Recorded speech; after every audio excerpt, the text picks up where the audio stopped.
नमस्कार। हम केवल अपनी ओर देखने का अभ्यास शुरू करते हैं और धीरे धीरे हमारे सभी विचारों को, सभी भावनाओं को, सभी वृत्तियों को जब हम देख सकेंगे तो हम अपने बारे में जो हकीकत है उस सब को जान सकते हैं और जीवन में इतना ऊंचा भी उठ सकते हैं जहाँ हमारी स्थिरता, हमारा आनंद, हमारी संतुष्टि, कोई घटना, कोई व्यक्ति उसे भंग नहीं कर सकता। जीवन की ये ऊंचाई, जीवन में ये स्थिरता हम केवल अपनी ओर देखने से, खुद का अभ्यास करने से हमें ये ऊंचाई मिल सकती है। साधारणतः मनुष्य का ये स्वभाव है कि वो दूसरों की ओर देखता है। जन्म से ही वो ऐसा ही बहिर्मुख है, उसे दूसरों की ओर देखने की आदत लग चुकी है और वो उस आदत का गुलाम हो गया है। सामने वाला व्यक्ति कैसा है, कौन से प्रसंग में वो किस तरह से बर्ताव करता है, सामने वाली वस्तु कितनी मूल्यवान है, कौन सा दृश्य अच्छा कहा जा सकता है, कौन सा बुरा, इस तरह से जो भी सामने दिखता है, कोई व्यक्ति, वस्तु या कोई परिस्थिति, उसका मूल्यांकन करके उसकी तरफ दृष्टिक्षेप करके मनुष्य देखता है। और इसी की वजह से खुद की ओर देखना उसे मालूम ही नहीं, उसे पता ही नहीं है कि जो देख रहा है वो कैसा है, जो देख रहा है उसकी दृष्टि कैसी है, वो देख रहा है उसकी समझ क्या है। जैसे दृश्य बदलता है, परिस्थिति बदलती है, व्यक्ति बदलते हैं, वैसे देखने वाला भी हमेशा बदल रहा है। इसी कारण उसका अनुभव ही हमेशा से बदलता जाता है। इसीलिए जो देखने वाला है, जो दृष्टा है,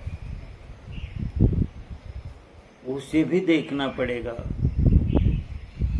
तो ये सब अपने आप होता रहेगा। हम अपनी ओर सिर्फ देखने का अभ्यास करते करते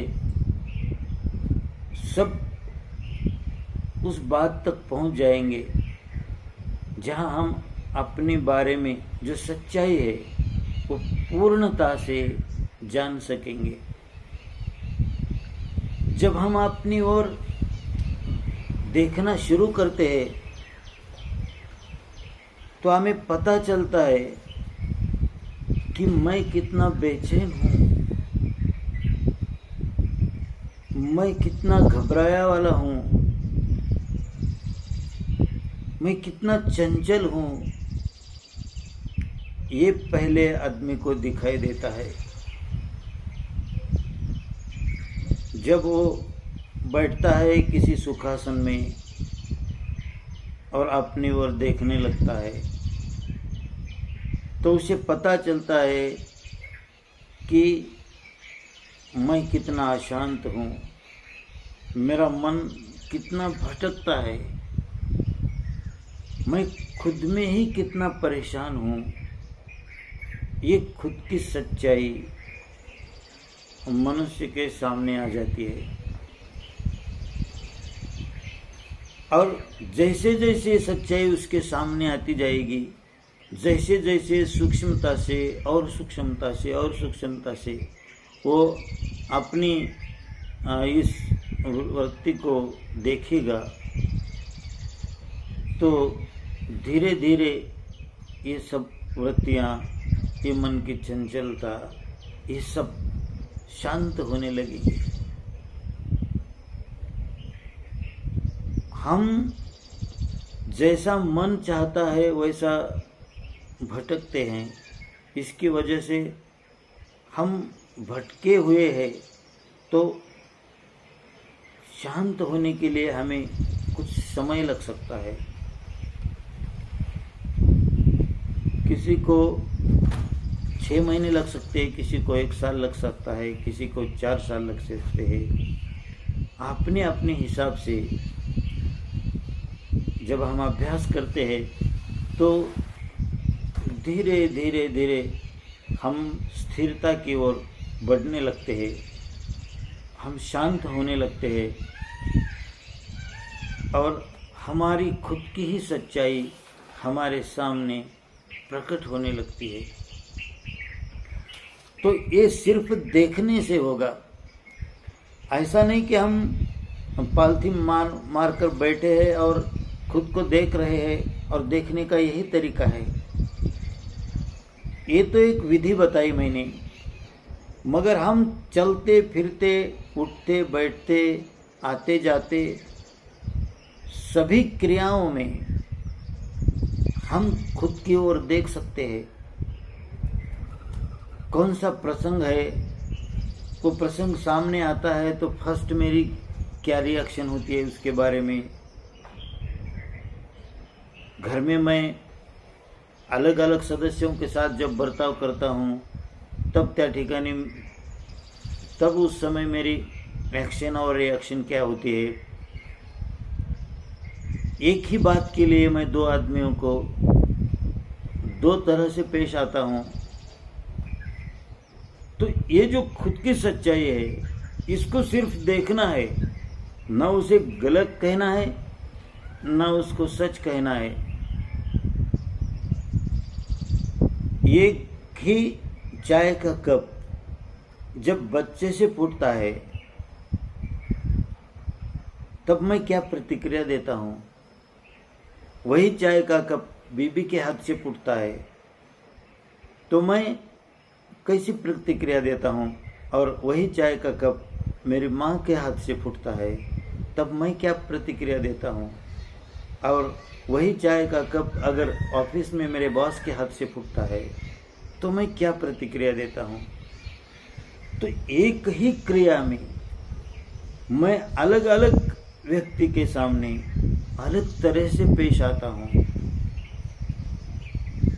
तो ये जो जीवन जीने का ढंग है, ये आदमी जानबूझकर नहीं करता है। एक स्वाभाविक तरीके से उसके अंदर से प्रतिक्रियाएं आती है। तो ऐसा क्यों होता है? कैसे मुझे मालूम है कि किसी के सामने क्रोध नहीं करना है, किसी के सामने ज़्यादा क्रोध करना है, किसी के सामने क्रोध करते ही रहना है? ये जो आदमी का बर्ताव है, ये उसके जीवन की जो ये सच्चाई है, पल पल जो उसका ये बदलना है, इसी को हम देखने का अभ्यास करते हैं। तो मैं कैसा हूँ, ये आदमी के सामने आने लगता है। आपने आध्यात्मिक व्यासपीठों से ये बात तो सुनी होगी कि मैं कौन हूँ, ये जानने के लिए अध्यात्म किया जाता है। मगर मैं कौन हूँ से पहले मैं कैसा हूँ, ये अगर हम देखते रहेंगे तो ज़रा आसानी से हमारे सामने हमारी सच्चाई प्रकट होने लगेगी। और जो जो सच है वो उसके सामने जो असत्य है वो कभी टिक नहीं सकता। स्थिरता के सामने चंचलता टिक नहीं सकती। तो ये सब देखते देखते ही हम स्थिरता की ओर बढ़ने लगेंगे, शांतता की ओर बढ़ने लगेंगे, और अपने अंदर होने वाला ये जो परिवर्तन है हम इसे खुद देख सकते हैं, खुद जान सकते हैं। हमें ये बात पता है कि मन चंचल है, मगर मन चंचल है ये किसे पता है? जो मन को भी देख सकता है, जो मन को भी जान सकता है, उसे पता है कि मन चंचल है। मगर मन चंचल है, इसके साथ मैं भी चंचल हो रहा हूँ, इसका आदमी को भान नहीं है। जैसे कि एक गाड़ी के पहिए पर मक्खी बैठी है, तो पहिए के साथ उसको घूमना पड़ता है। उसके ऊपर वो बैठी है, तो पहिया जिस स्पीड से घूमेगा उस स्पीड से उस मक्खी को भी घूमना पड़ेगा। ठीक इसी तरह मन के साथ हम इतने अटैच हो गए हैं कि मन की हर कृति हमारी ही कृति हो गई है, और हम उस मन के साथ भटक रहे हैं। उस मन की चंचलता से हम परेशान हो रहे हैं। वास्तविकता तो परेशानी हमारा स्वभाव नहीं है, मन से अटैच होने के कारण हम उसी के स्वभाव में भटक रहे हैं, और दिन ब दिन हम अधिक चंचल होते जा रहे हैं, अधिक अस्थिर होते जा रहे हैं। तो ये सब परेशानी से हम मुक्त हो सकते हैं। सिर्फ हमारे जीवन में क्या हो रहा है, मैं कैसे देख रहा हूँ, कैसे सुनता हूँ, कैसा मैं व्यवहार करता हूँ, किसके सामने मैं किस तरह से पेश आता हूँ, ये सब देखने के लिए हमारा फोकस अपनी ओर होना चाहिए। और जितना कंटिन्यू हम अपने आप को देख सकेंगे और अपने बारे में जो सच्चाई है उसको जान सकेंगे, और उसी स्पीड से हमारे जीवन में रिजल्ट आता जाएगा। आदमी का जो स्वभाव बन गया है कि दूसरों का अवलोकन करना, तो ये जन्म से ही वो करते आया है। इसी की वजह से उसका फोकस दुनिया की ओर है, दुनिया की सभी बातें उसके ध्यान में रहती है। सब क्या अच्छा है, क्या बुरा है, क्या सुंदर है, क्या कुरूप है, कौन सी बात मूल्यवान है, किसका मूल्य नहीं है, ये सब आदमी को पता रहता है। बाजार में भिंडी के भाव क्या चल रहे, मेथी के भाव क्या चल रहे, टमाटर आजकल किस भाव में चल रहे, ये सब मालूम रहता है। किसका बच्चा क्या कर रहा है, कौन आदमी के जीवन में क्या मुसीबत आई है, कौन किसके बारे में क्या बोल रहा है, किसके ज़िंदगी में कौन से उतार चढ़ाव है, ये सब का हिसाब हम रखते हैं। ये हमारा स्वभाव बन गया है, और हिसाब रखते रखते रखते रखते जीवन का यही सूत्र बन गया है कि दुनिया को देखना है, उसके बारे में कम ज़्यादा बोलना है और इसी में व्यस्त रहना है। ऐसी हमारी जीवन पद्धति हो गई है। रस आने लगा है उसमें, और वही बात मन को भाती है, और उसी के हिसाब से हम चलने लगते हैं। दूसरों का और हमारा संबंध ही कहाँ तक है? हम दूसरे के बारे में इतना विचार क्यों करते हैं, और क्यों करना चाहिए इतना विचार दूसरों के बारे में? अगर विवेक पूर्वक हम इस बात का चिंतन करेंगे तो हमें ये जान पड़ेगा कि व्यर्थ ही हम हमारा टाइम गवाते हैं। जो आदमी करता है उसे ही भरना पड़ता है, उसकी करनी मुझे तो नहीं भरनी पड़ेगी, मुझे दुनिया की चिंता तो नहीं करनी है। एक व्यर्थ बातों में खुद का समय गंवाने की एक गलत आदत की वजह से हम ऐसा बहते जाते हैं और उसका विचार भी नहीं करते कि हम क्या कर रहे हैं। हमारा टाइम जो अनमोल है, जो हमारी ज़िंदगी को बेहतर से बेहतर बना सकता है, उस टाइम का हम ये वेस्ट विनियोग क्यों कर रहे हैं, इसका हमें पता चलने लगता है। जो भी बात हमारे विवेक से हमें सत्य लगने लगती है तो उस पर अमल करने का दायित्व हमारे ही ऊपर आना है।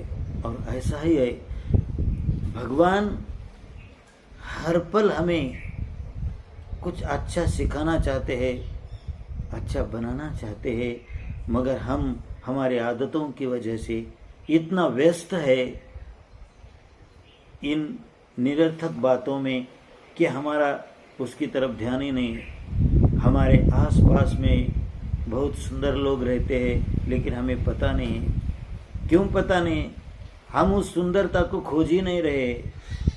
इसी की वजह से हमें वही आदमी मिल रहे हैं जो आदमी दूसरों की निंदा करते हैं, दूसरों के बारे में कम ज़्यादा बोलते हैं, दूसरों का हिसाब रखते हैं, दिन रात दूसरों के ही विचार करने में हमारा जीवन का टाइम जा रहा है। ऐसे आदमियों के हम संपर्क में आते हैं। हम जिस राह पर चलेंगे उसी राह के राही हमें मिलते रहेंगे। तो आदमी जैसा है वैसा ही वो क्रिएट करता है, सब बातें वैसी ही परिस्थितियां क्रिएट होने लगती है, वैसे ही आदमी उसे मिलने लगते हैं। जब हम अपनी ओर देखने का अभ्यास शुरू करते हैं और हमारा ज़्यादा से ज़्यादा समय खुद की ओर देखने के लिए जाने लगता है, खुद की सच्चाई हम जब देख लेते हैं तो धीरे धीरे हमें ये जान पड़ता है कि मुझे खुद को शांत बनाना है, खुद को स्थिर बनाना है, खुद को और ऊंचा उठाना है। मैं अब व्यर्थ बातों में अपना समय नहीं गवाऊंगा। ऐसी भूमिका, ऐसा विचार, ऐसा विवेक उसके अंदर से जब निकलने लगता है तो मैं इसे कहूँगा कि आदमी के जीवन का ये तरीका उसके जीवन की सब दिशा ही बदल देगा। उसे जीवन जीने का सच्चा रास्ता मिल जाएगा और वो खुद को सौभाग्यशाली महसूस करेगा कि मुझे अब जीवन पता चला है कि मैं खुद का ही कल्याण करने के लिए, पहले मुझे खुद का कल्याण करने का है, उसी के लिए मेरा जन्म हुआ है। और ये मैं क्या करता हूँ, सब दुनिया का हिसाब रखने में मेरे जीवन का सब समय बर्बाद कर रहा था। ऐसे आदमी चिंतन करने लगता है, ऐसा विचार करने लगता है। मनुष्य जीवन की श्रेष्ठता का पता अगर मनुष्य को चलेगा तो वो खुद को धन्यता से भर लेगा। उस समय वो कहेगा भगवान से हाथ जोड़ के कि हे भगवान, कितना श्रेष्ठ जन्म मुझे आपने दिया है। और मैं दूसरों की ओर देखता हूँ, उनकी संपत्ति देखता हूँ तो मैं प्रभावित हो जाता हूँ, खुद को कम समझने लगता हूँ। मैं किसी की सत्ता देखता हूँ तो मैं खुद को बहुत कम समझने लगता हूँ। मैं किसी का सौंदर्य देखता हूँ तो अलग तरह से प्रभावित हो जाता हूँ। मैं किसी की कला प्रतिभा देखता हूँ तो उसके ऊपर मेरे अंदर जलन पैदा होती है। ये सब जो मेरे अंदर की जो कमियां है, जो मेरे अंदर के सब विकारों का खेल है, ये किस तरह से मुझे नचा रहा है और मैं उसके ताल पे नाच रहा हूँ, ये सब हमें जब दिखने लगता है तो हम उसके परे अपने आप ही जाने लगते हैं। जैसे जैसे हम हमारा एक ऐसा स्वभाव ही बन गया है कि दूसरों को देखना और खुद को छुपाना,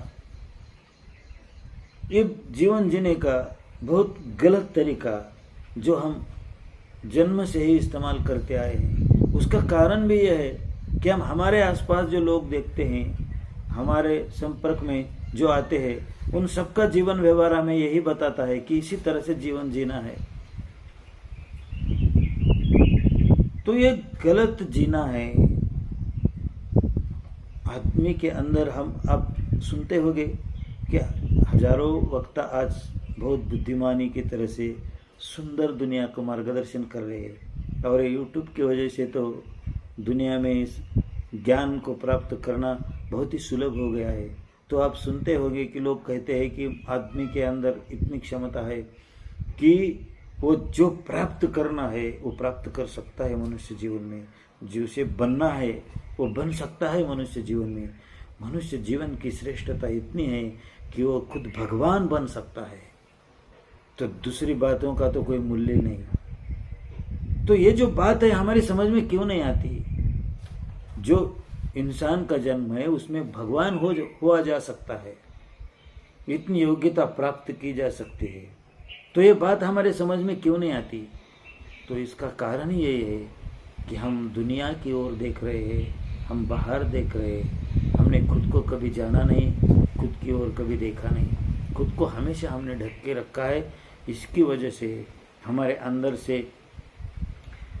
से जो विकार आते उसका प्रभाव बढ़ते गया और हम उस प्रभाव में इतने उन आवरणों में हम इतना हम उलझे हुए हैं कि इन सब विकारों में मैं कहाँ हूँ ये भी हमें ढूंढना होगा। इतना हम उसमें लिपट गए हैं। तो गलती कितनी भी पुरानी हो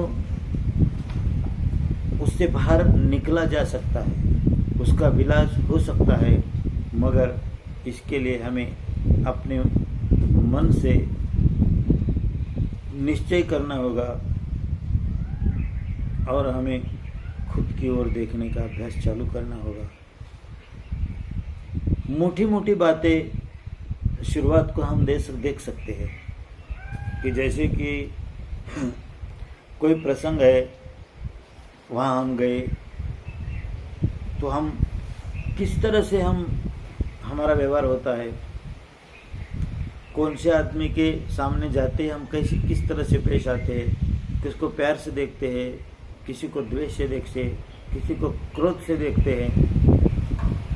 ये जैसे मनुष्य की जो रिलेशन है उसमें जब हम इस तरह से पेश आते हैं तो इसको देखना होगा। किसी वस्तु को हम देखते हैं तो हम किस तरह से पेश आते हैं, जो हमें अच्छी लगती है तो उसको किस तरह से देखते हैं, उसके बारे में किस तरह से विचार करते हैं हम। ये जो मोटी मोटी सच्चाई है पहले ये जान लेना चाहिए। जब हम छोटे बच्चे को देखते हैं तो हमारी प्रतिक्रिया कैसी होती है, जब हम अपने को देखते हैं तो कैसी होती है, पराये को देखते हैं कैसी होती है। हम जब हमारे खेत में जा रहे होते हैं रास्ते से, तो रास्ते में भी जो खेती होती है उसमें जो फसल होती है उसकी तरफ हम कैसे देखते हैं, और जब हमारी खेती आती है तो उसमें जो फसल है उसकी तरफ आप कैसे देखते हैं। ये जो देखना ही है मगर हर पल बदल रहा है। ये जो सुनना है तो सुनते समय भी हमारी हर पल हमारे में बदल हो रहा है। कैसा वाक्य आया तो हम कैसे महसूस करते हैं, और दूसरा वाक्य आया तो हम कैसे महसूस करते हैं। ये सब हमें बारीकी से देखना होगा और हम बहुत ही सहजता से इसको देख सकते हैं। हमारा सुनना, हमारा सूंघना, हमारा देखना, हमारा स्पर्श करना, ये जो सभी बातें, हमारा खाना, ये जो पंच ज्ञानेंद्रिय बोलते हैं जिसको, इसको लेकर जब हम दुनिया में फिर रहे होते हैं तो किस तरह से हमारा व्यवहार है ये सब हमको देखना चाहिए। और ये देखते देखते हम खुद को निर्मल बनाते जाएंगे। जैसा जैसा हम हमारे अंदर के विकार, दोष, प्रतिक्रियाएं सबको देखते जाएंगे तो हमारे अंदर एक निर्मलता आती जाएगी, एक सहजता आती जाएगी, एक स्थिरता, एक शांतता आती जाएगी। तो हमें खुद की ओर देखने की आदत पड़ जाएगी। जब ये आदत हो जाएगी खुद की ओर देखने की, तो हम खुद को बहुत ही भाग्यवान इंसान मानेंगे। तो ऐसा शुभ दिन हमारे सबके जीवन में आ सकता है।